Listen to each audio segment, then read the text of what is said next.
and welcome to mini episode 51 of Real Life Ghost Stories. How you do? To kick things off this week, we need to say a massive happy birthday to the lovely Quinn in South Carolina. Happy birthday to you. Quinn also has the best cat name that I've heard in a long time. Her cat's name is Chandler Bing.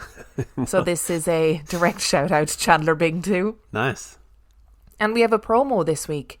Our promo is the Rainbow Bridge Connection.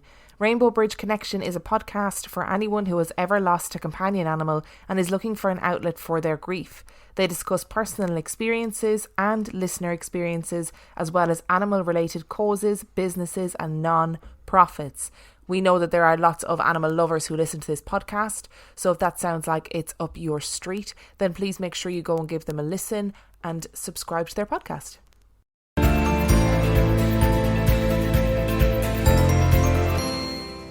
Hello, and welcome to Rainbow Bridge Connection podcast. This podcast is for anyone who's ever lost a companion animal and is looking for an outlet for the grief or an overall community. We will discuss our personal experiences, listeners' experiences, spiritual experiences with your companion animal, as well as their perspectives from animal-related causes, businesses, and nonprofits.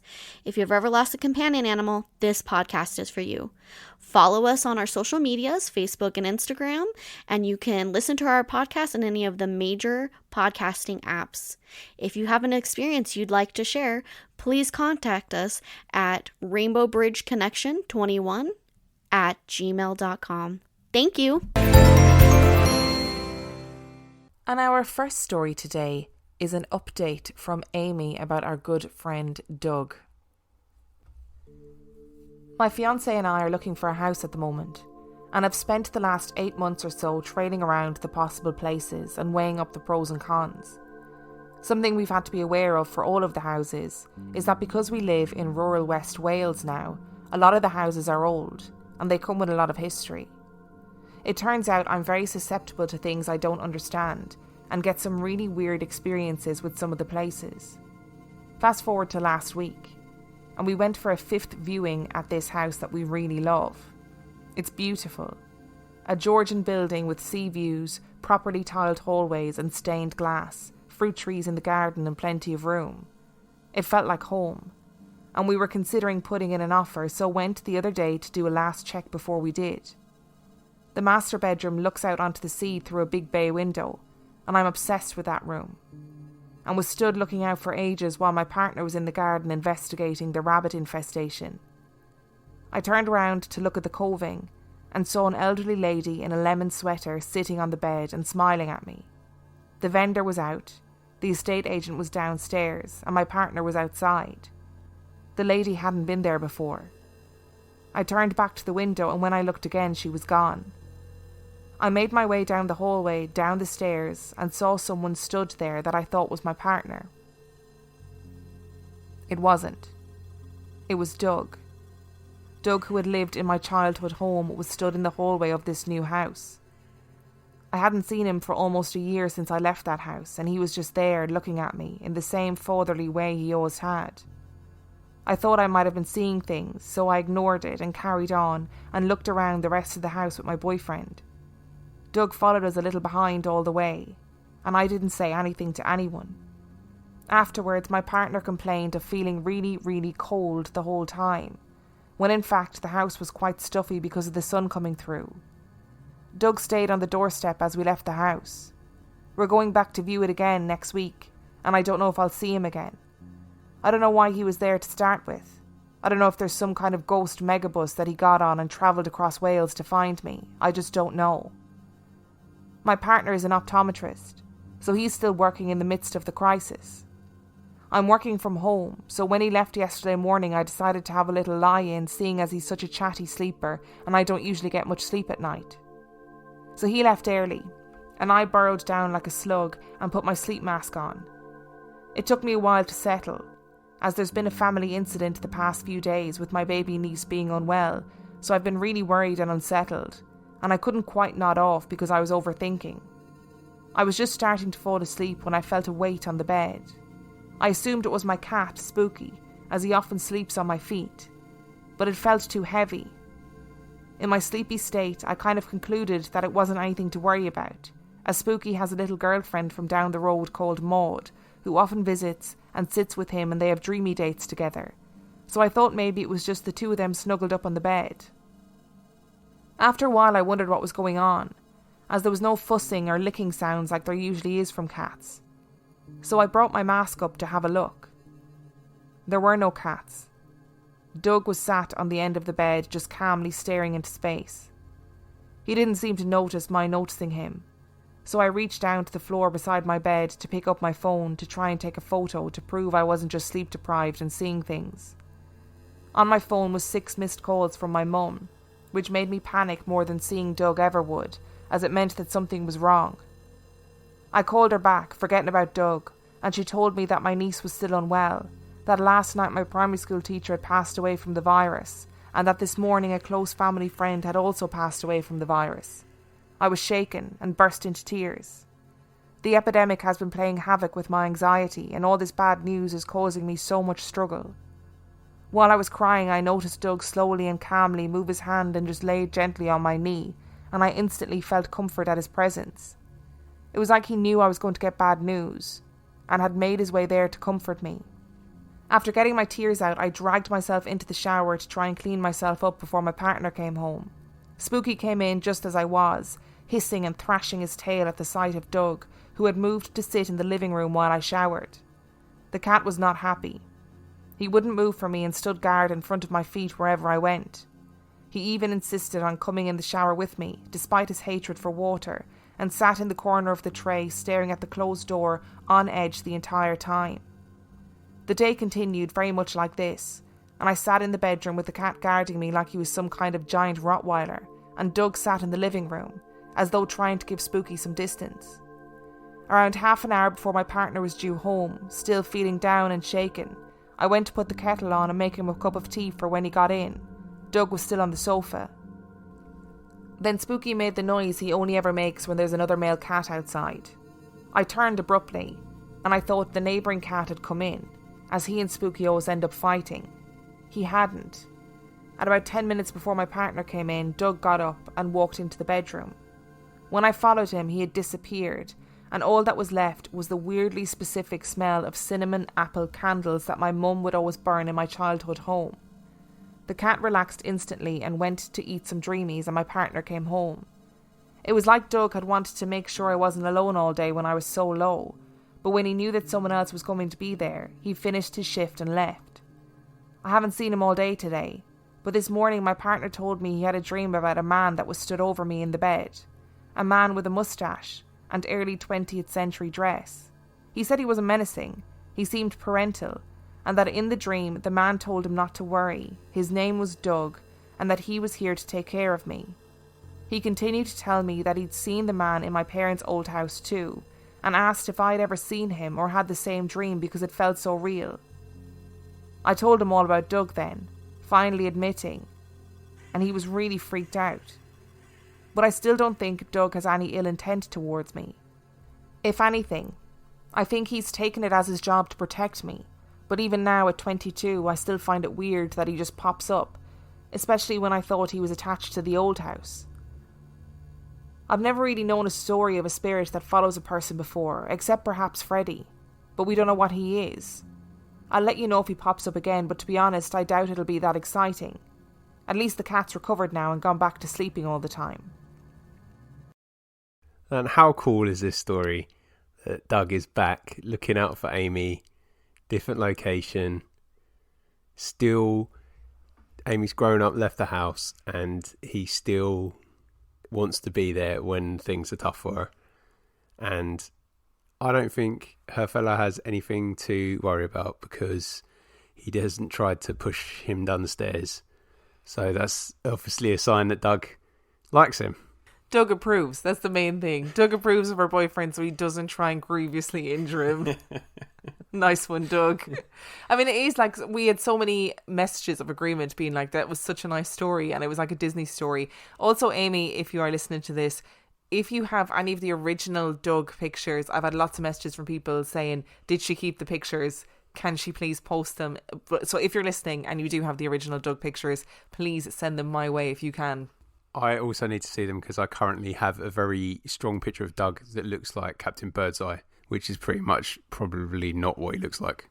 Not a bad shout though, being like Captain Birdseye. I mean, it sounds really like Doug is there in your time of need. And that's quite a nice thing, really, isn't it? Yeah, I feel like he's literally the most supportive ghost ever. And as scary as it would be seeing him the first time, I think when you get used to him, actually, it's probably quite a comfort for Amy. Can you imagine, though, if the next time Amy gave us an update, she was like, it's all gone wrong. It's all gone wrong. He's been setting stuff on fire. All the stuff in my house has been smashed. Doug isn't the good guy we thought he was. Oh, I hope that not. I really don't want to wish that on you, Amy. I'm sorry.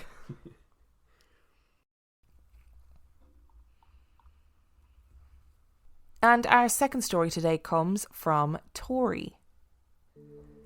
The first story I would like to share starts when I was 4 years old. It has been burned into my memory ever since. I used to live in southern Georgia, and we had just moved to North Augusta in South Carolina. My dad and my mom both had jobs in finance, so they were gone most of the day. I don't really recall my routine when I was that young, but this is just for some background. The house that we moved into was very oddly built. Now, because I was so young, no one in my house wanted to believe me when I said that I started to see things.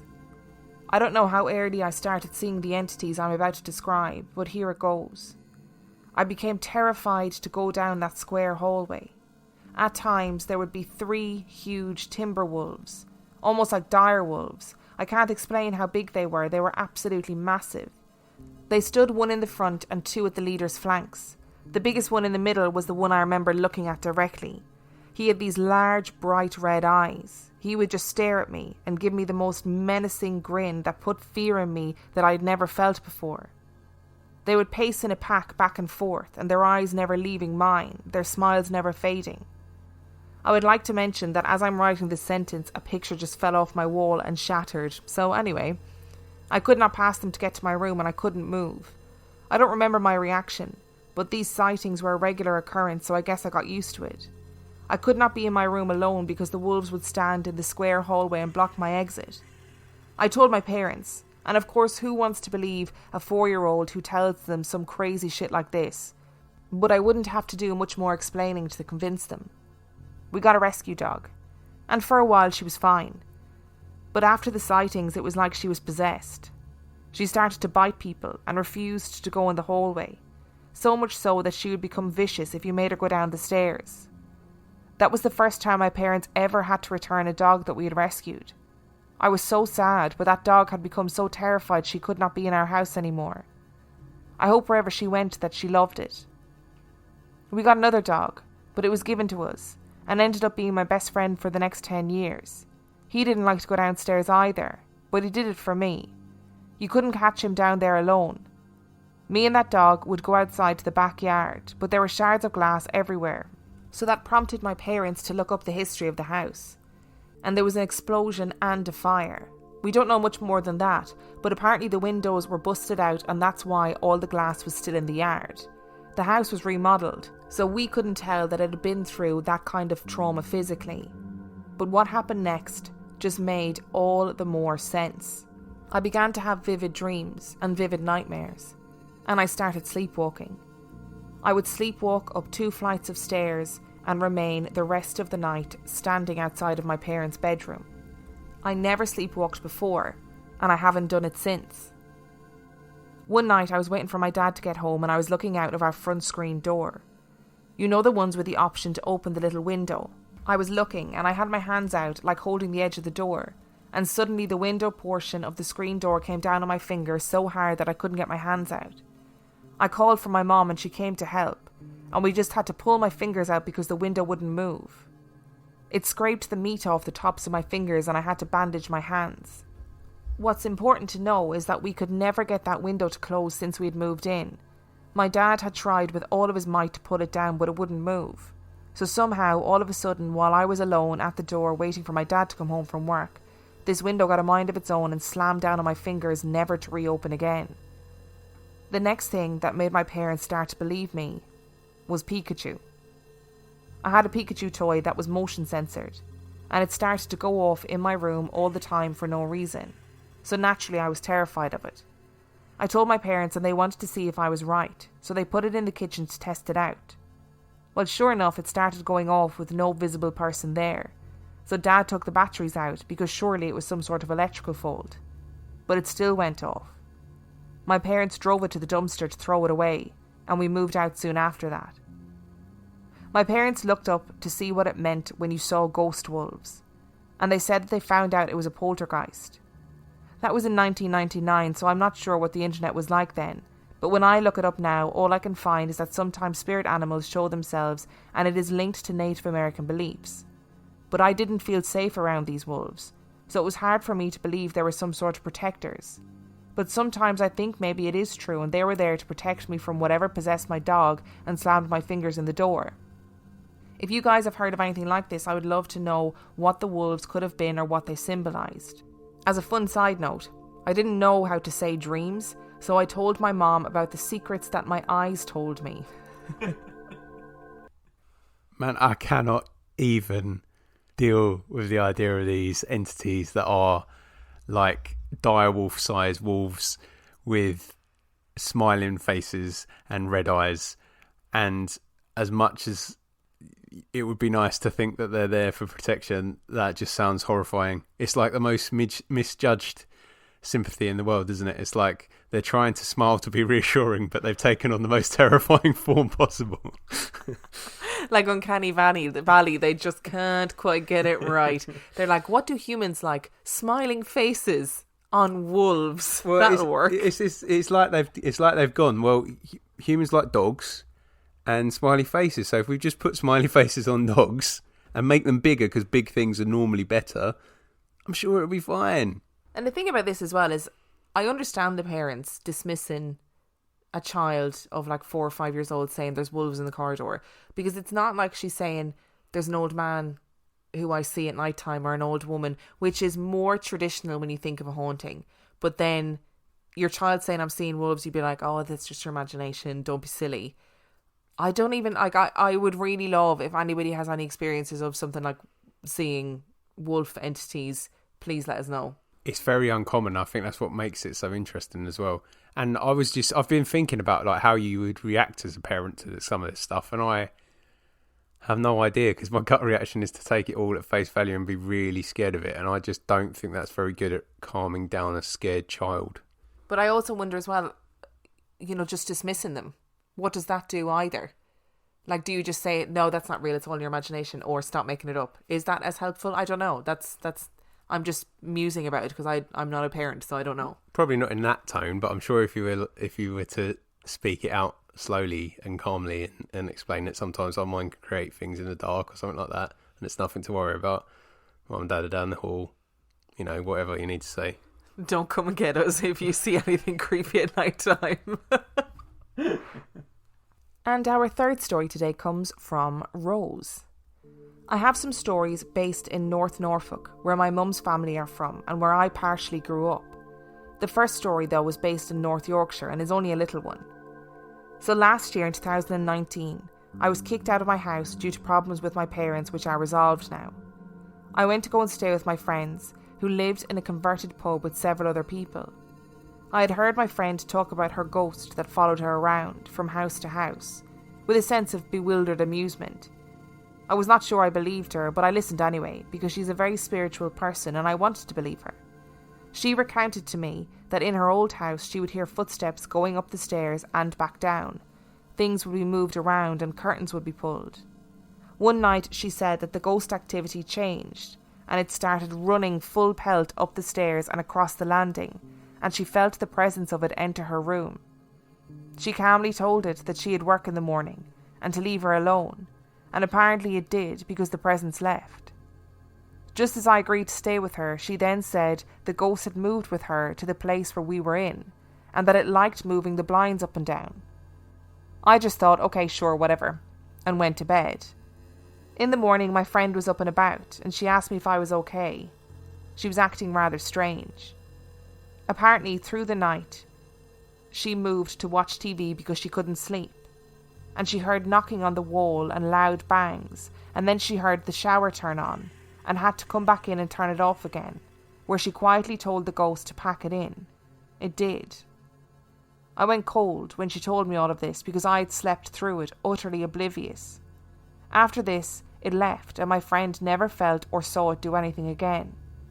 I was going through a rough patch at the time, and she thinks the negative energy from me must have made it leave. She could very well be making it up, but who knows?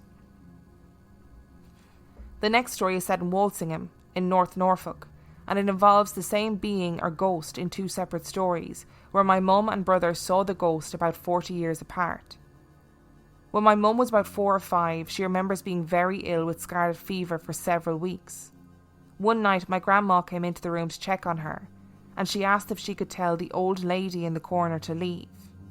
Of course there was no old lady in the corner, and my grandma dismissed it as fever.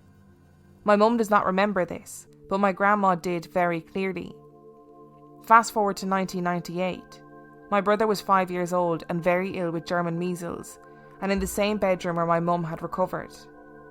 My mum went in to check on him, and he said, "Can you tell Grandma to go downstairs? I really want to sleep." My mum was confused and replied that Grandma was downstairs with Grandad. And he replied, "But there's an old lady in the corner knitting," and pointed to a corner of the room. My brother later remembered a lady dressed in an old shawl getting up after he said that and moving through the wardrobe and through the wall into the next house over. My mum mentioned this to my grandma, who stated that it is Miss Happywright, who lived in the house before they moved in. Back then, the house and the house next door were joined, and there was a passageway where my brother saw the ghost move through. She had a rocking chair right where Joe pointed, and had died in it with her feet in a bowl of warm water. My grandma remembered because she'd lived in the village her whole life. Mrs. Happywright loved children and was a very kind soul, which possibly explains why there are never any feelings of terror when my mum and brother saw her. She was just looking after the children while they were sick. I grew up in the same house, and in the bedroom where my mum saw the old lady there was definitely a presence. We sold the house in 2015, and I could not stay in the same bedroom without getting very creeped out up until the age of 21. My brother felt it too when he was younger, but he grew out of it. But now he definitely agrees that it had an atmosphere. It had one of those creaky floors and rattly windows. Further up the road, my uncle had a farm where there were lots of strange goings-on that happened before my time. The house was a massive, poorly built farmhouse that was built in the late 1800s, situated on Gallows Hill, where in medieval times they used to hang the criminals and also bury them close by. God knows why you would build a farmhouse near there, but that's where it was. Nothing happened until the late 1940s when a new barn was built, apparently disturbing the earth and setting off some very strange goings-on. My great-grandma was in a wheelchair with very little mobility and lived in this house, and she was plagued by unexpected happenings to which she could not run from. Footsteps on the gravel drive, and when she looked there would be nobody there. People appearing on the driveway and then disappearing. People turning up in Victorian dress and then fading away. Windows slamming and things being moved. The menfolk of the family would come off the fields and find her shaken and upset. As this was a long time ago, I do not know the specific details, as it has been passed through the family. However, I do know that worse than my grandparents' house, the farm had the most oppressive atmosphere I've ever felt in my life. It point blank terrified me to be left alone there, and I would be reduced to screaming and crying if I was. I was only very young, but that feeling, as well as memories of the huge dark fir trees and rambling gardens, have stayed with me.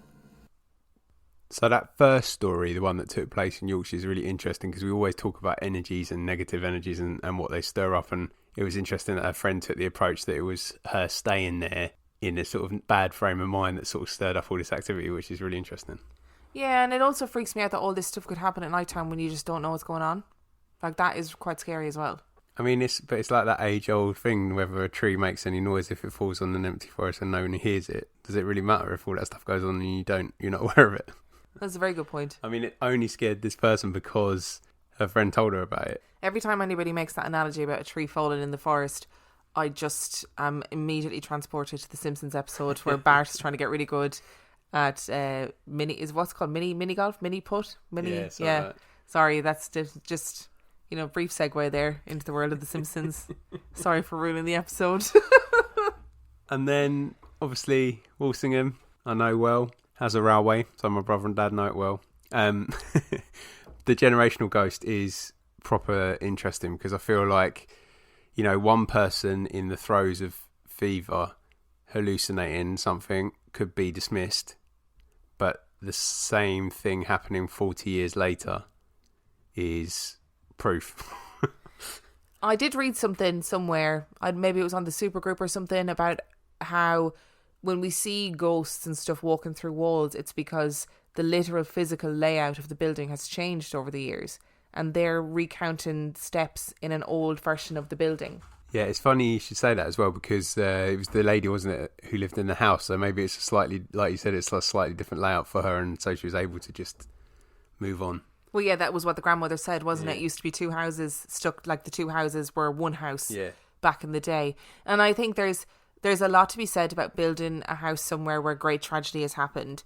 And places like Gallows Hills, which lots of towns and villages all over the world had at various points in history, they would have been places of such strong emotions, whether it was anger from the crowd that would go and see, or like that feverish weirdness of excitement of watching somebody hanging, and then the fear, the absolute trauma of knowing that you are going to Gallows Hill to die. Like, that has to leave something behind. Well, I grew up in a town that decided to build a major roundabout and flyover on the location of the old gallows, and let me tell you, the rage and the anger and the frenzy carries on. Nothing to do with the roundabout and road rage. It's all the gallows. Absolutely. It's all down to where it was built. And if you enjoyed this week's episode, you can find everything you need to know about us on reallifeghoststoriespodcast.com. You can send your own spooky story to reallifeghoststoriespodcast@gmail.com. You can support us on Patreon. That is patreon.com/reallifeghoststories, where for $5 a month or $2 a month, you can get access to heaps of extra content. And on that note, we shall see you next week. Bye.